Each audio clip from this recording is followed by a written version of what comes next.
السلام علیکم ورحمۃ اللہ وبرکاتہ۔ وعلیکم السلام ورحمۃ اللہ۔ الحمد للہ حمدا کثیرا طیبا مبارکا فیہ، اللہم صل وسلم علی نبینا محمد۔ باب فضل من جہز غازیا او خلفہ بخیر، باب ہے اس شخص کی فضیلت کے بارے میں جس نے کسی غازی کو تیار کیا یا بھلائی کے ساتھ اس کا جانشین بنا اس کے گھر والوں کے لیے۔ امام بخاری کہتے ہیں کہ ہمیں بیان کیا ابو معمر نے، وہ کہتے ہیں ہمیں بیان کیا عبد الوارث نے، وہ کہتے ہیں ہمیں بیان کیا حسین نے، وہ کہتے ہیں مجھے بیان کیا یحییٰ نے، وہ کہتے ہیں مجھے بیان کیا ابو سلمہ نے، وہ کہتے ہیں مجھے بیان کیا بسر بن سعید نے، وہ کہتے ہیں مجھے بیان کیا زید بن خالد نے رضی اللہ عنہ، ان رسول اللہ صلی اللہ علیہ وسلم قال، یقیناً اللہ کے رسول صلی اللہ علیہ وسلم نے فرمایا، من جہز غازیا فی سبیل اللہ فقد غزا، جس نے کسی مجاہد کو اللہ کے راستے میں تیار کیا تحقیق اس نے خود جہاد کیا۔ ومن خلف غازیا فی سبیل اللہ بخیر فقد غزا، اور جو کسی اللہ کے راستے میں لڑنے والے غازی کا، مجاہد کا جانشین بنا تحقیق اس نے بھی غزوہ کیا۔ اس حدیث میں اللہ کے نبی صلی اللہ علیہ وسلم نے خوشخبری دی ہے اس بندے کو جو خود تو جہاد کے لیے نہیں جاتا لیکن کسی کو تیار کر دیتا ہے۔ آپ نے فرمایا کہ اس کے لیے اجر ایسے ہے کہ جیسے وہ خود غزوے کے لیے نکلا۔ مجاہد کو تیار کرنے سے مراد اس کی مکمل تیاری ہے، اس کو اسلحہ فراہم کرنا، اس کو لباس، جوتا، ضروریات زندگی، راستے میں جو اخراجات ہوں یہ سب اس کو مہیا کرنا تیاری کرنے میں آتا ہے۔ ایک حدیث کے اندر بھی آتا ہے کہ ایک غزوے کا موقع تھا، اللہ کے نبی صلی اللہ علیہ وسلم نے اعلان فرمایا کہ نکلو، ہر دو بندوں میں سے ایک نکلے، جو نکلے وہ جہاد کرے، جو دوسرا ہے وہ اس کا جانشین بنے۔ مطلب اگر خود جہاد کے لیے نہیں نکل سکتے تو جو نکل رہا ہے اس کی ذمہ داری اٹھا لو۔ تو ایک جو خود نکل گیا جہاد کے لیے،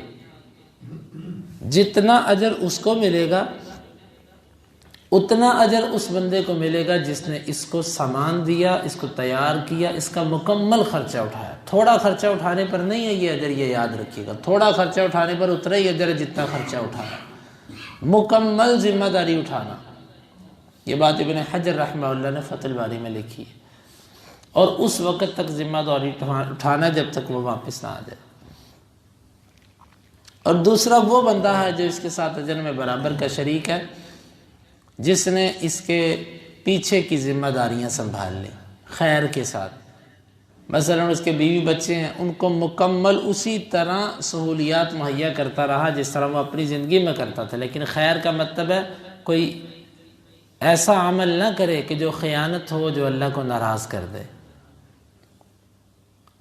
کوئی غلط کام نہ کرے، خیر کے ساتھ جانشین بنے، ذمہ داری اٹھائے اس گھر کی۔ اس بندے کو بھی اتنا اجر جتنا غزوہ کرنے والے کو اجر۔ اب خلاصہ یہ نکلا، ایک غزوے پر 3 بندوں کو برابر کا اجر مل رہا ہے، جہاد کرنے والے کو، اور جہاد کے لیے مجاہد تیار کرنے والے کو، مکمل تیار کرنے والے کو، اور تیسرا جو اس کے پیچھے گھر والوں کے اخراجات، بیوی بچوں کی دنیاوی ضروریات وہ پوری کرتا رہا خیر کے ساتھ، کوئی اللہ کو ناراض کرنے والا اس نے تعلق پیچھے سے قائم نہیں کیا، تو اس بندے کو بھی اتنا اجر جتنا جہاد کرنے والے کو۔ ایک جہاد پر 3 بندوں کے لیے اجر۔ یہاں سے ابن حجر رحمہ اللہ نے ایک بات لکھی ہے، بڑی زبردست بات، وہ یہ ہے کہ اس کا مطلب ہے کہ اگر جہاد کرنے والا اپنے ہی پیسوں سے جائے تیار ہو کے، اور اپنے ہی پیسوں سے اپنے بیوی بچوں کے لیے وہ انتظام بھی کر کے جائے تو اس کے لیے اجر پھر اتنے گنا بڑھ گیا۔ بات سمجھ آتی ہے؟ ایک بندہ صرف اپنی جان پیش کرتا ہے، ایک بندہ جان اور مال پیش کرتا ہے، تو ظاہر ہے یہ دو حصے لے گیا نا، تو اس بندے کے لیے دوہرا اجر۔ اسی لیے اکثر حدیثوں کے اندر جو آتا ہے نا کہ من قاتل فی سبیل اللہ بنفسہ و مالہ، جو اپنا جان اور اپنا مال دونوں ہی اللہ کے راستے میں لے گیا۔ جہاں کہیں کہا گیا نا کہ جہاد کے برابر عمل کوئی نہیں ہے، اکثر وہاں پر دو چیزوں کا ذکر ہے، وہ جان بھی لے گیا، مال بھی لے گیا، اس بندے کو کوئی نہیں پہنچ سکتا۔ تو بہرحال یہاں سے یہ سمجھ آتی کہ جس بندے نے تینوں کام کیے اس بندے کے لیے پھر تین چیزوں کا اجر ہے، جہاد کرنے کا، تیاری کرنے کا، اور پیچھے اپنے خاندان کی کفالت بھی خود کر گیا اپنے پیسوں سے ہی، ان کو دے گیا اندازے پر پیسے، لو خرچ کرو، اس کے لیے اتنا اجر زیادہ۔ اب یہاں پر ایک دو چیزیں سمجھنے والی ہیں، وہ یہ ہیں کہ بعض روایات کے اندر آتا ہے کہ اس کو اس کی مثل اجر، یہاں پر آتا ہے نا اس نے غزوہ کیا، غزوہ کرنے سے مراد ہے یعنی اس کو ایسے ہی اجر ملا جیسے غزوہ کرنے والے کو ملا۔ بعض روایات کے اندر مثل کا لفظ ہے کہ اس کے لیے ایسے ہی ہے جیسے اس کو اجر ملے گا، لیکن بعض روایات کے اندر آتا ہے کہ اس کے لیے جہاد کرنے والے سے آدھا اجر۔ تو اس کے جو خلاصہ ابن حجر رحمہ اللہ نے بیان کیا وہ یہ ہے کہ آدھے سے مراد ہے کہ دونوں کے اجر کو ملائیں، جہاد کرنے والا اور اس پر پیسے لگانے والا، دونوں کی اجر کو ملائیں، جتنا اجر بنتا ہے اب آدھا اس کو مل گیا آدھا اس کو مل گیا، دونوں کو ملا برابر ہی۔ یہ ایک اچھی تطبیق ہے جو انہوں نے ذکر کی ہے، کیونکہ بعض روایات کے اندر آدھے اجر کا ذکر ہے اور بعض روایات میں پورے اجر کا ذکر ہے، تو بظاہر یوں لگتا ہے یہ تو آپس میں ٹکرا رہی ہیں حدیثیں، ایک میں پورے کا ایک میں آدھے کا ہے، تو وہ کہتے ہیں آدھے سے مراد ہے جہاد کرنے والا اور جہاد کے لیے تیار کرنے والا، دونوں کے اجر کو ملاؤ، تو آدھا اس کا ہو گیا آدھا اس کا ہو گیا، یہ بات ٹھیک ہے کیونکہ روایات میں یہی ہے، اس کے لیے اتنا ہی اجر ہے۔ تو یہ ایک اعزاز ہے، ایک اللہ رب العالمین کا اس امت پر بہت بڑا احسانات میں سے ایک یہ ہے کہ اس نے اس امت کے لیے یہ بھی رکھا ہے کہ ضرورت کے وقت تم خود نہیں نکل سکتے، کسی کو تیار کر دو، تیار اس وقت نہیں کر سکے اس کے گھر کی ذمہ داری اٹھا لو، اللہ تعالیٰ تمہیں اتنا ہی اجر دے گا۔ پھر یہ عام ہے، چاہے تو آپ اس کے گھر کی ذمہ داری اسی وقت اٹھا لو اس کی زندگی میں،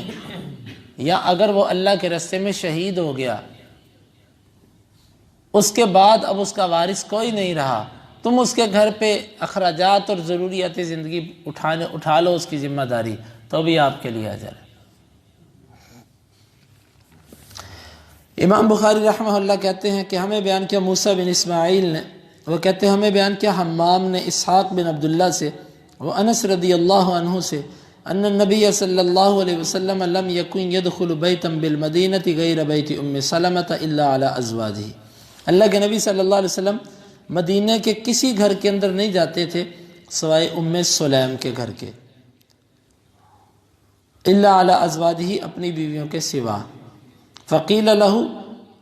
آپ کے لیے یہ بات کہی گی کہ ایسا کیوں ہے؟ فقال انی ارحمها قتل اخوها معی، میں اس پر رحم کرتا ہوں، شفقت کرتا ہوں کیونکہ اس کا بھائی میرے ساتھ شہید کر دیا گیا تھا۔ ام سلیم الانصاریہ، یہ وہی انس رضی اللہ عنہ کی والدہ ہے، انس بن مالک جو معروف صحابی ہیں ان کی والدہ ہیں، اور یہ اللہ کے نبی اکثر اس کے گھر جاتے تھے۔ حدیث سے بظاہر یوں لگتا ہے کہ آپ کسی کے گھر نہیں جاتے تھے، لیکن آپ ام حرام کے گھر بھی جاتے تھے، جس کا پیچھے گزرا کہ وہ غزوے کے اندر گئی اور شہید ہو گئی۔ ام حرام کون ہے؟ ام سلیم کی بہن ہے، دونوں آپس میں بہنیں ہیں۔ اور ام سلیم کا اللہ کے نبی صلی اللہ علیہ وسلم سے کیا رشتہ تھا؟ وہ آپ کی رضائی بہن بنتی ہے، رضائی رشتہ تھا اس کے ساتھ آپ کا۔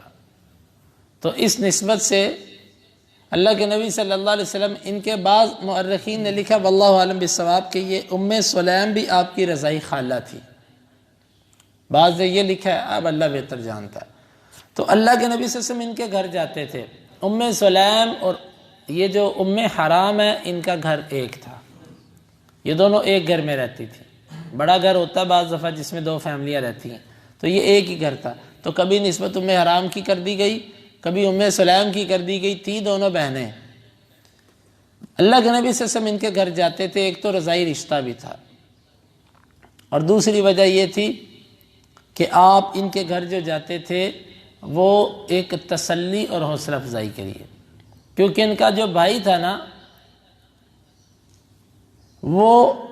بئر معونہ ایک جو غزوہ ہوا تھا اس کے اندر وہ شہید کر دیا گیا تھا۔ اللہ کے نبی صلی اللہ علیہ وسلم کے ساتھ نہیں تھا وہ، آپ اس غزوے میں نہیں تھے، یا پر ساتھ سے مراد ہے میرے حکم پر،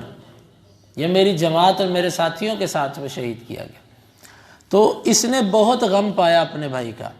اللہ کے نبی صلی اللہ علیہ وسلم اکثر اس کو تسلی دینے کے لیے اس کے گھر پہ جایا کرتے تھے۔ آپ سے کہا گیا کہ آپ اس گھر میں، یعنی کہ جس طرح ہوتا ہے نا اللہ کے رسول، آپ اکثر ادھر تشریف لے جاتے، ہماری طرف کبھی نہیں آیا۔ فرمایا کہ اس کا بھائی شہید ہوا، میں اس کی حوصلہ افزائی، اس کو تسلی دینے کے لیے جاتا ہوں۔ تو اس سے بعض اہل علم نے، امام بخاری نے بھی یہ استدلال کیا کہ اگر کوئی شہید بھی ہو جائے اللہ کے راستے میں جا کے، اس کے بعد بھی اس کے گھر جا کر اس کو تسلی دینا، ان کو مطمئن کرنا، ان کو دنیا کا غم ہلکا کرنا ان کا، یہ بھی اسی چیز کے اندر آتا ہے۔ اللہ کے نبی صلی اللہ علیہ وسلم اس کی شہادت کے بعد اس کے گھر جاتے تھے، اور وجہ پوچھی گئی تو فرمایا کیونکہ اس کا بھائی شہید ہوا، میں اس کے لیے رحم کرتا ہوں، اس پر شفقت کرتا ہوں اس کے اوپر، کہ اس کو، یعنی کہ ایسے ہوتا ہے نا بعض دفعہ ایک چیز چھن جائے اور انسان کو ایک اچھا اعزاز مل جائے تو انسان کو چھینی ہوئی چیز کا غم کچھ ہلکا ہو جاتا ہے۔ اب جب اس کا بھائی اس سے چھن گیا، غم تو بہت بڑا ہے، لیکن اللہ کے نبی صلی اللہ علیہ وسلم کا گھر پہ تشریف لانا یہ اس کے لیے ایک بڑا اعزاز تھا، جس نے اس کے اس غم کو ذرا ہلکا کر دیا تھا۔ تو یہاں سے امام بخاری رحمہ اللہ وہ یہی ثابت کرنا چاہتے ہیں کہ اگر کسی کے شہید ہونے کے بعد بھی کوئی کسی کے گھر کی ذمہ داری لیتا ہے تو اس کے لیے اللہ رب العالمین کے ہاں وہی اجر ہے جو شہید کے لیے ہے۔ واللہ عالم بالصواب۔ ھذا ما عندی واللہ عالم بالصواب۔ اللہ رب العالمین سے دعا ہے کہ اللہ تعالی ہمیں ان احادیث کو سمجھنے کی اور ان کے تقاضوں کو پورا کرنے کی توفیق عطا فرمائے۔ اللہم انفعنا بما علمتنا وعلمنا ما ينفعنا وزدنا علما وآخر دعوانا ان الحمد للہ رب العالمین۔ حدیث نمبر 2843 اور 44۔